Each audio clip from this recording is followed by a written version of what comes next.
গল্প কথা একটা নতুন ব্লগে সবাইকে স্বাগত। সকালবেলায় দেখো গাছে এত ফুল ফুটেছে, কিন্তু ফুলগুলো অনেক উঁচুতে আছে, তাই একটু পারতে অসুবিধা হচ্ছে। কিন্তু এত বড় বড় ফুল একটাও ছাড়তে ইচ্ছা করছে না। তো ফুলগুলো তুলে আমি কাপড়গুলো ছাদে দিতে এলাম। তো বেশ ভালো সুন্দর রোদ উঠেছে, মিষ্টি রোদ যাকে বলে। তো কয়েকদিন বৃষ্টির জন্য তো কাপড় জামা ভালো করে শুকাতেই পারছিলাম না। দেখো কি সুন্দর রোদ উঠেছে, এই রোদটা গায়ে লাগলে না খুব ভালো লাগে, শরীরটাও আরাম লাগে। আর বেশ সুন্দর সুন্দর ঠান্ডা ঠান্ডা একটা হাওয়া, রোদ, হালকা রোদ, বেশ ভালো লাগে সকালটা। ওই 8টা থেকে 8:30টার মধ্যে ছাদে যেতে পারলে। কিন্তু সব সময় তো আর যাওয়া হয়ে ওঠে না। তো চা খেয়ে স্নান করে আমি পুজো দিতে যাব। তো অনেক দিন পর আজকে একটু শাড়ি পরলাম, যেহেতু আজকে ঘরে একটা এই পুজোর অনুষ্ঠানই আছে যাকে বলতে পারো। তো আজকে তো আমাদের দুপুরবেলায় ভাত খাওয়া নেই। তো চলো দেখাবো আজকে আমরা কি খাবো দুপুরবেলায়। তো আগে পুজোটা দিয়ে নিই, তারপর রান্নাঘরে যাব। তো দুধটা বের করে নিয়ে এলাম ফ্রিজ থেকে। প্রথমেই বানাবো পায়েস।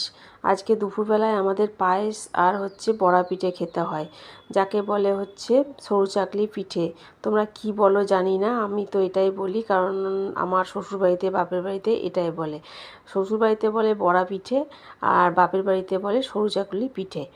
তো এটা যাই হোক, এই যে আতপ চালটা নিয়ে এসেছিলাম, খুব সুন্দর গন্ধ, এটা দিয়েই আমি পায়েস বানাবো। তো এত ছোটাছুটি করে জল তেষ্টা পেয়ে গেছে, একটু জল খেয়ে নিলাম। আর চাল আর বিরি কলার ডালটা সকালে উঠে আমি ভিজিয়ে দিয়েছিলাম, তো ওটা ভিজে গেছে। এবার আমি এটাকে মিক্সিতে ভালো করে পেস্ট করতে হবে। তো আমার বর ঘরে থাকলে এই কাজটা কিন্তু করে দিত, কিন্তু এখন নেই, অফিসে বেরিয়ে গেছে, তাই আমাকেই এই কাজটা করতে হবে। অন্য প্রত্যেক বছর শনিবার করি, কিন্তু এবার আমি মঙ্গলবার করছি। শনি মঙ্গলবার ধরে ভাদ্র মাসে এইটা পালনটা আমাদেরকে করতে হয়। এটা মা মনসার একটা পালন। তো শ্বশুরবাড়ির নিয়ম। তো যেহেতু মেয়ের এক্সাম চলছে, তো ওর আজকে ছুটি আছে, আর বড় মেয়েরও কলেজে পরীক্ষা নেই, বৃহস্পতিবার পরীক্ষা, তাই আমি আজকের দিনটাই বেছে নিলাম। তো আজকে ছুটি আছে, ঘরে একটু টাইম ধরে, এগুলো তো ভাজতে অনেক টাইম লাগে। তো এই যে আমি একটা একটা করে ভাজছি, হয়তো সবগুলো ভালো ঠিক মতো উঠছে না, ওঠাতে পারি না। তবে প্রথমকারগুলো খুব ভালো হয়েছিল, পরে পরে যখন এটা মোটা হয়ে যায় না, তখন আর ভালো করে উঠতে চাইছে না। যাক যা হয় হবে, নিজেরাই তো খাবো, আর কি করব। তো মোটামুটি আমি ওগুলো সব ভাজা হয়ে গেছে। তারপর একটা ছোট্ট আপেল ছিল, তো সেটা খেয়ে নিচ্ছি। তো খুব খিদেও পেয়ে গেছিলো। তো আজকে দুপুরের মেনু পায়েস আর এই যে বড়া পিঠে।